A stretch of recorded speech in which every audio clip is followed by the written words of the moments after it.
And we understand that the Torah, whenever it says something, it means what it says.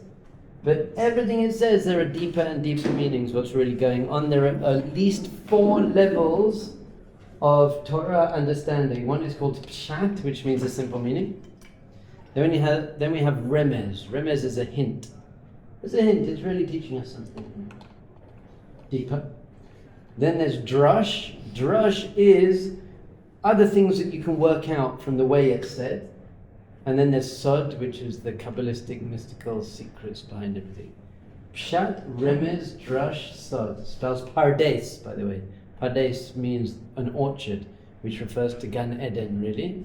So there's a whole, everything you see in the Torah, don't take everything you see at surface value only. Always look for what's deeper. So the Holy Masters teach us, you have judges and police at all of your gates. What are your gates? Your senses, your eyes, your ears, your nose, your mouth, your touch. So not only should you, and a judge is someone who says what's right and wrong, what's good and bad. And then the policeman is the person who implements the law. So you have to judge very carefully, what do you want to let into your consciousness? What are you watching?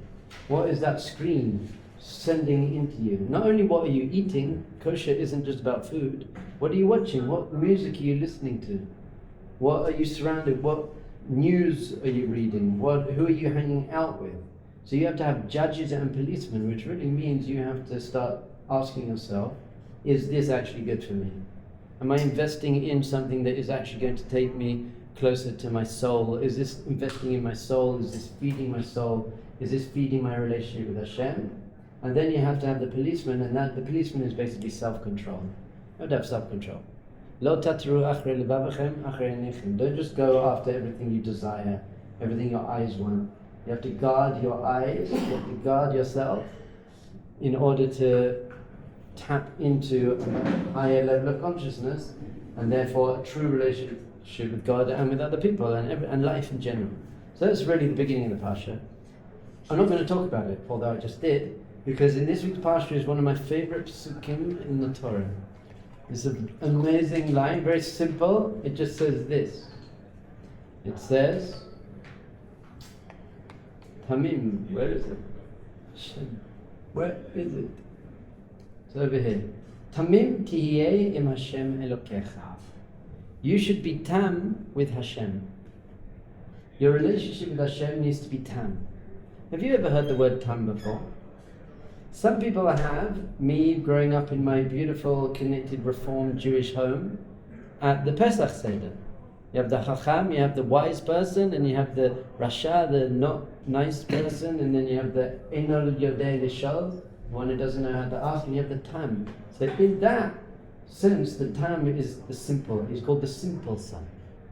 And sometimes we look at that badly, we say he's naive. But really, in Judaism, Tmimut is one of the highest levels you could possibly reach. Tmimut means a few things. One of the meanings is simple, i.e., don't overcomplicate everything. And many, many people nowadays are very, very uptight because they're really overthinking and overanalyzing, and people can't make decisions in life anymore because they're just so complicating everything. And life isn't that complicated, we say. What's your goal? What are the steps you need to achieve the goal? And invest in doing them even if they're difficult. It doesn't need to be that complicated. So the first and very important meaning is just be simple. Just don't be uptight. And Rabbi Nachman teaches that it's actually a very high level. It's not simple to be simple. It's really actually a high level of being able to work out which of my thoughts are actually helping me. Are my thoughts helping me grow, helping me become more positive, helping me be more connected, or actually are they just sending me into a whirlpool of anxiety and confusion? And so we've got to be calm, just be simple. Don't second guess things. Rashi, amazingly, beautifully, when it says Tamim, he says over here, Tamim tiyeh Hashem Elokecha. Italech imo b'tmimut. Walk with Hashem, be simple. But it's a pillar, and yearn, hope Him. V'lo tachkor achar ha'atidot. Don't think about what's going to happen in the future and try and work things out. Ela kol ma sheyavo alecha kabel b'tmimut. Anything that happens in your life, just accept it. Just accept. This is what I'm going. When I say just accept it, that doesn't mean it is not painful. It can be painful, and you can cry and you can process it. We're not saying that, but we're saying, why me? It's not fair. I wish this didn't happen. What does God want? Why is God doing it? That we want to try and avoid. We're just going to accept. When I'm walking with God, what does that mean? I accept that even the pain and the challenges and the difficulties in my life are part of my process, a part of my journey. And so we also see with Abraham, Hashem says, Lech lecha to Abraham. Go, just go, leave your father's house. I'm not going to tell you where you're going. But eventually he comes to the land of Israel. When he gets here, there's a famine.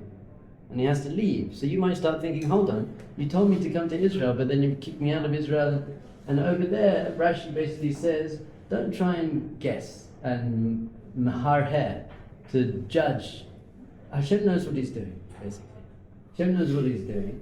So your approach to your challenges and stuff in your life isn't to start questioning Hashem and saying, what are you doing? This is not fair. It's to start questioning a different type of question, which is, what am I meant to get from this? What are you trying to teach me? How can I grow from this? That kind of thing. Those are useful thoughts. Those are helpful thoughts. Another meaning of tam is Yaakov. We say by Yaakov, he was an ish tam. He was a simple man. What does that mean? Klibo kin piv. As his heart, so was his mouth. I.e., he was inside and outside the same. He wasn't deceiving people, although we see that his whole test in life was to actually deceive people. But really, he was just pure. It was another meaning of tam is really like just, I'm pure. I say what I mean what I say. It means deep authenticity. So being pure, being tam with Hashem means just being real. This is who I am. Just showing up and being honest and transparent. I'm transparent. I'm not hiding stuff. Sincere is another translation of tam. Just be sincere. I'm going to do what I'm doing with all my heart. I'm going to put all my heart in it. I'm going to mean it. I'm going to be present. There's no fake. Tam is the opposite of fake. It is just fake and deceptive. I'm just pure. I'm just sincere. I'm just present. I'm with you. I'm here. That's what Hashem wants. Hashem wants your heart. It says in the Gemara, Rahman al-Libaboy, Hashem just wants you to be real. I think that's a very nice translation of tam. Tam means just be real. He says tam. Tam means just be real. You don't have to pretend that you're a tzaddik and you're perfect and you're amazing. Hashem doesn't need that. You be real with Hashem. And this is why we say, when you're talking to Hashem in prayer, and you say, you know what, I'm a bit upset with Hashem. So you don't say, well, I'm sure everything's for the best. Say, Hashem, I'm really upset with you. This way. You're allowed to be angry with Hashem. You're allowed to be angry with Hashem. The truth is, you never have any reason to actually be angry with Hashem. There isn't any, but if you feel angry, say to Hashem, I feel angry, and you scream and you stamp your feet and you say, it's not fair, why? And once you got it out, then you say, okay, Hashem, I'm just a kid. I know. I get it. That's called being tam, just being real and honest. So now we're going to learn, I think it's probably the most important piece of Torah that we can learn leading up to Rosh Hashanah and Yom Kippur. It's from Rabbi Nachman. Likutei Moran is his magnum opus. It's in the second part, Tinyana, a lot of it written by his main disciple, Rabbi Natan, Rabbi Nosson. Listen to this. And he's really speaking about this. And we're now doing tshuva. Elul and Rosh Hashanah is about doing tshuva, which people immediately, we've already done this, but when I say the word tshuva to people, some people say I feel overwhelmed, I feel scared, I feel nervous. We did that session the other day. But it's because you got the wrong impression of tshuva. Tshuva is a beautiful process of coming home. Tshuva is a beautiful process of realigning yourself with yourself and realigning yourself with Hashem. But then there is also a tshuva of going over your deeds and your character traits and what I've done wrong. Not in order to feel bad about yourself and put yourself down, but in order to correct yourself and get better. So it does take a little bit of introspection.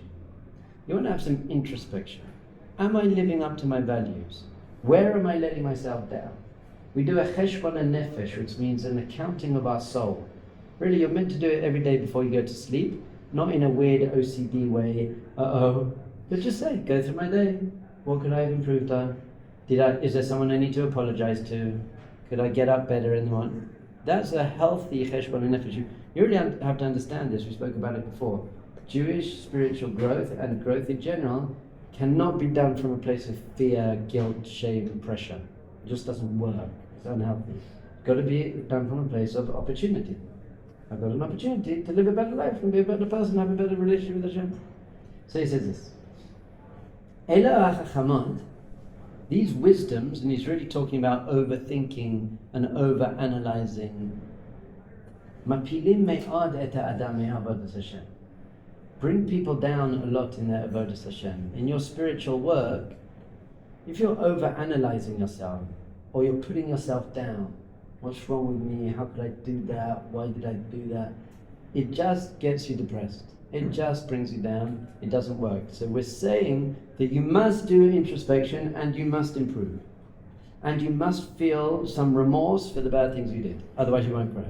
But there's no feeling bad about yourself. There's no putting yourself down. There's no being too harsh on yourself. There's no judging yourself. There's evaluating yourself. I'm evaluating myself. I feel when I let myself down, it doesn't feel good, so I'm going to do better next time. That's all we do. So if you start getting too into it, it damages your spiritual work. If you're overthinking and you're investigating and you're being too precise and strict in everything I did, and I could have done that better. So when I say really at the end of the day you should go through your day and see how you could improve, I don't mean you should be sitting there and saying maybe I could have said that nicer thing in a nicer way, and people kill themselves doing that. They completely overanalyze what they've done, or maybe that thing that I said hurt that person. Don't do that. It's just unhealthy. It doesn't work. It doesn't take you anywhere. If I perfectly fulfilled all of my things that I'm meant to do. Listen to this. I think this is the greatest, most relieving, powerful line in all of Torah literature. Ki basar v'dam I efshar lo yitzeh yedei chovato b'shlemut. Because a human being cannot fulfill their obligations perfectly. You can't do it. You are not perfect. You will never be perfect. And you are not expected to be perfect. That is a huge relief. A huge relief. Wow. Some people are like, oh, I've got to be a tzaddik. I've got to be enlightened. I've got to be perfect. Rabbi Nachman is saying, you cannot be. So let go of trying to be. There's something called perfection, shlemut. That belongs to God. Then there's something called hishtalmut, which means becoming perfect. That belongs to us. That's what the human condition is. Our role is not to be perfect. Our role is to be moving forward on a process of perfection, of becoming more and more perfect. That's what we're here. So that's very relieving. Now you can stop being so uptight. You don't have to be perfect. No one has to, my children don't have to be perfect, as long as I see that they're trying. Tamim tiyeh Hashem kefer. I'm just trying. That's good enough for me. I don't demand or expect perfection from my children. Hashem does not demand or expect perfection from me. This isn't a reason to be an excuse and justify and be soft on yourself and say, well, Hashem doesn't expect me to be perfect, so I can do whatever I like. Not at all. Don't take this the wrong way. You have to try to be perfect. You have to be pushing yourself. You have to be sincere. You have to be motivated. But you are not perfect. By the way, your wife is not going to be perfect. And your house and your job and your body and your car and your children, none of them are going to be perfect. Nothing's perfect in life. That's very relieving. That's very comforting. Stop trying to get perfection. You, by the way, can have a perfect attitude to life. As perfect as it can be. So once you've got a very good attitude to life, then nothing needs to be perfect, because you're saying, I'm okay with it not being perfect because it can't be, but I'm going to be moving towards that. That's it. It's an amazing, beautiful process of self-perfection. So then, you mentioned your wife will never be perfect. Yeah. So then, How do you know if you found the right person? Because a lot of people... Different class. I'll give you lots of relationship class. But the first thing in your relationship is to know that your wife's not going to be perfect, you're not going to be perfect, and the relationship's not going to be perfect, so don't look for that. But then there's different answers to how do you know who you should marry, and I'll give you lots of relationship class. But I think a very, very, very healthy way to approach marriage is not expect perfection from your wife. Because apart from my wife, you're not going to find perfection. Ve'ein HaKadosh Baruch Hu ba betrunya. Hashem isn't out to get you. This is a very important line. Ein HaKadosh Baruch Hu ba betrunya. Hashem hasn't come to get. He's just waiting up there to see when you're going to mess up. You forgot to say a bracha. I'm going to get you for that. A father who loves their children isn't looking for... In fact, they're doing the opposite. They're focusing on all the great things they're doing, all the beautiful things they're doing. And if you make a mistake, but you were tam, you really meant it, father's not angry. My classic story is my son, Shimshon. When he was 3, he learned brachas. And there's a bracha you say before you drink things. Baruch atah Hashem Elokeinu melech haolam shehakol nihiyeh bidbaro. Blessed are you, Lord our God, King of the universe. Everything was made through His word. So Shimshon came home, very excited, came home from kindergarten, got a drink, and he was like, Baruch atah Hashem Elokeinu melech haolam shehakol nihiyeh beseder. That everything's going to be okay. Shehakol nihiyeh beseder. So do you think my wife and I were extremely angry with him? Shimshon, said the wrong words. Go to your room. How dare! We were like, I gave him the biggest hug. I never hugged him and kissed him more than that moment. And that's so cute. So if you're really trying your best, mistake, Hashem's like, hey, isn't cute. So especially you Balchuvri people, you're like, oh Rabbi, I think I might have, but I'm like, chill out, man. Did you want to do the right thing and try to do the right thing? And you'll be like, yeah. I'll be like, okay, that's all that's demanded of you. As long as your heart is in the right place, I want it. Now, then you have to learn the right thing and do the right thing. I'm not saying that, okay, now I'll do whatever I like. There is a right way to do things, and you should be striving to do things in the right way. But if on your journey of moving towards doing things in the right way, you do things not quite perfectly, that's cool. Hashem's like, oh, it's so cute. This guy was in yeshiva for 2 months, and he was like, Rabbi, I can't say the whole of the Shachris prayer, the morning prayer. Is it okay? I'll just say Shema, and I'll say the Shemona Esrei in English. Is that okay?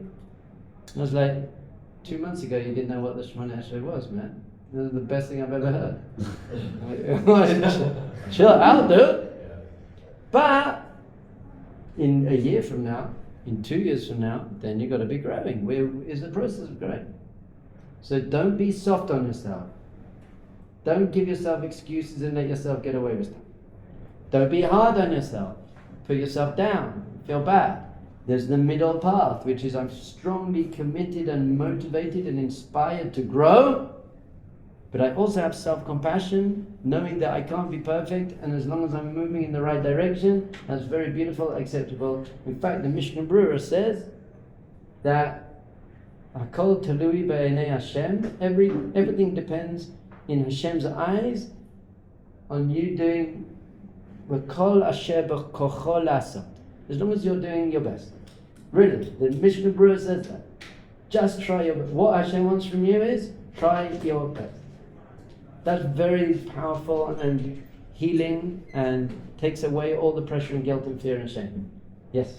How do you know if you're doing the best? There are 2 ways you can know how you're doing your best, and this is going to be the answer to many of the questions people ask. Number 1 is self-awareness. Just ask yourself. Be real with yourself. Someone who's really actually growth-orientated wants to know, so they're going to see, am I really doing my best? And the second way is you need a mentor, a coach, a rabbi, a rebbe, who you can sit down and they can say to you, and they know you well, I think you're pushing yourself a bit too hard. You need to go to the beach and just go and have a beer and chill out and come back. Or, you know what? You're not showing up. I think you could, you should be showing up. Class starts at 9:30, you can't get here at 9:30. I think you could do that. Especially as soon as you got up at 5. So that's it. The two ways you can know if you're doing your best or not is self-awareness and honesty, and a Rebbe who can guide you. What is that? V'lo nitna Torah lemalachei hasharetz. The Torah was not given to angels. Hashem has angels. He doesn't need it. This is the Gemara, by the way. This isn't Rabbi Nachman, some Hasidic thing. This is the Gemara. Kedushin Nun Dalet, Daf Aleph. The Torah was not given to angels. Hashem doesn't expect us to be some angelic, perfect being. We're going to make mistakes. We said this about tshuva, by the way. Every mitzvah, you have the mitzvah, you have the preparation for the mitzvah. And the preparation for the mitzvah is a very, very important part of the mitzvah. You're setting up your Chanukiah, or you're laying the table. In fact, the Hasidim say that in some ways the preparation for the mitzvah is even more important than the mitzvah, because it shows how much you want the mitzvah. Shows how much you're invested in the mitzvah, and it often takes more time. The mitzvah, once you light your Hanukkah candles, don't take so much time or so much effort. The setting up your Hanukkah candles takes time and effort. Shows. So in a way, the preparation for the mitzvah is more holy and important than the mitzvah. So the holiest mitzvah is the mitzvah of tshuva. That's what we're doing now, returning to Hashem. So what's the preparation for tshuva? Preparation for tshuva is messing up, because you can't do tshuva if you don't mess up. Now, you're not allowed to choose to mess up in order to do tshuva. But understand, messing up's part of life. You will mess up. And that's not b'di'evet. That's not after the fact. That's not... You're meant to mess up. You're not meant to try to mess up. But you're expected to mess up and then grow from messing up. It's not bad. Messing up isn't bad. Messing up's part of the process of coming closer to Hashem. So don't feel so terrible about yourself if you mess up. Just do better than the Torah. The Torah was not given to Malachei Hasharis.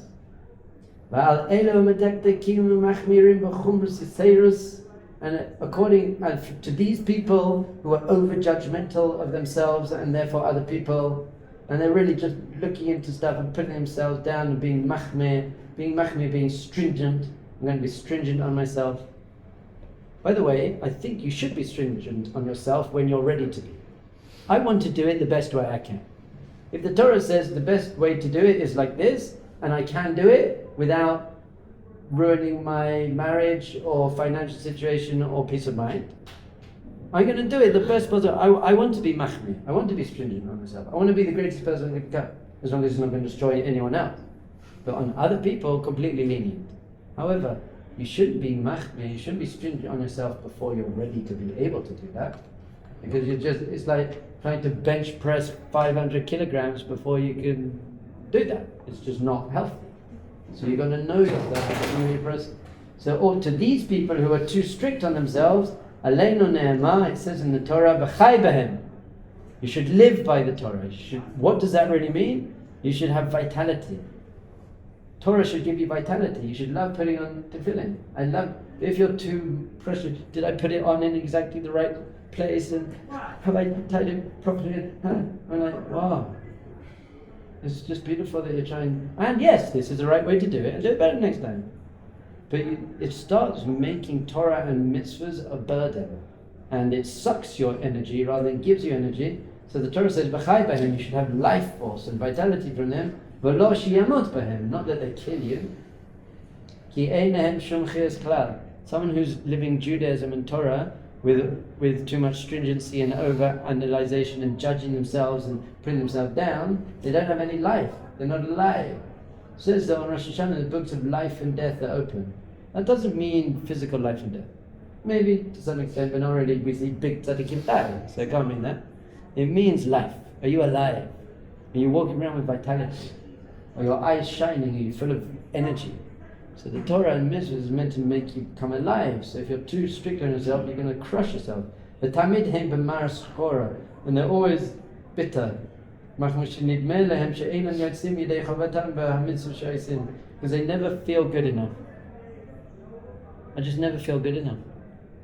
You know, I could do better. The Rosh Yeshiva's davening better than me. He's better than me. I can't learn as quickly as other people. You never ever feel good enough. Hashem's saying the opposite. As long as you're pure and sincere and committed and motivated. And in fact, very often it's those simple, pure people whose avodah is much more special than the perfect. I'm doing everything perfectly, because they can get a bit arrogant, maybe a bit egotistical. But hey, look at me, I'm learning so well. You know, so well. The pure, simple. I'm just trying, Hashem. I'm just trying, man. Hashem's much prefers that. ואין להם שום חייס ושום מצווה מחמס הדקדקים לכם הזמן והוא בעצמו אינו מחמיא שום חומר כלל. And Hashem himself, he's not מחמיא on you. Hashem's not expecting you to be there. ובאמת, אחר כל החכמות אפילו מי שיודע חמס באמס, and even the biggest מקובל, Talmud Hacham, wisest person in the whole world. You should learn. I want you to learn. I want you to go know everything. אחר כל החכמות צריך שישליך כל החכמות ועובד את השם בתמימות פשיטות. Come on. He's got to throw all of that away and just serve Hashem just like a kid. So when it comes to the Shemona Esrei, there are many, many amazing, powerful ideas. And many deep Kabbalistic powers. And each letter has amazing power. And that Aleph is 2 Yuds with a Vav, which is 26 with this Hashem's name. And there are different amazing intentions and Kabbalas you can have in the Shemona Esrei. And you should learn them all. But when you're actually davening, don't do that. Just talk to Hashem like a baby. So there's 3 levels of tamim, 2 levels of tamimut. There's tam, which is a simple person who's just naive, doesn't know very much. So that's quite a low level. Then there's the tam of someone who knows everything, but they don't use it. They don't need it. I'm just being with you. I'm being pure, sincere, simple with Hashem. Pshitut. And this is the greatest wisdom of all the wisdoms. To not be so wise. Don't be a wise guy. Don't be so clever. Don't be a chacham. Be real. That's why lots of the yeshiva boys are all learning Gemara now, and they're like, oh, but you contradicted yourself. You don't do that with your wife. You crazy? Oh, but you said, just be nice. Just actually be nice. Lots of these big chacham, they're not very nice. The ikahu, and the main thing is Rahmana liba boy, says in Sanhedrin. Hashem just wants your heart, man. Hashem just wants your heart. Is your heart in it?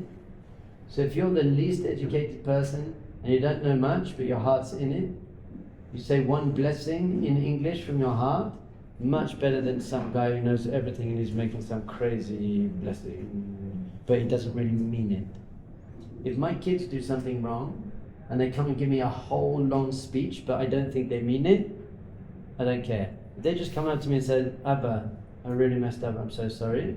That's it, you're done. You're done. I don't need all the wise guy, I'm sorry when you're not sorry, just really mean what you mean it. Tamim tiyeh im Hashem elokecha, simple, pure, present, mean it, sincere, authentic, real. That's what Hashem wants. And what does it mean to be real and authentic? I'm not perfect, but I'm trying my best. I'm not perfect, but try your best. Don't use this as an excuse. I'm not perfect. You have to try your best. Motivated with self-compassion. Bezat Hashem. Does it come from the word tamim, innocent? Tam, yeah, that's where we get that word from. Tam, it's innocent. Very important this. One of the most, especially this time of year, one of the most important things you can learn.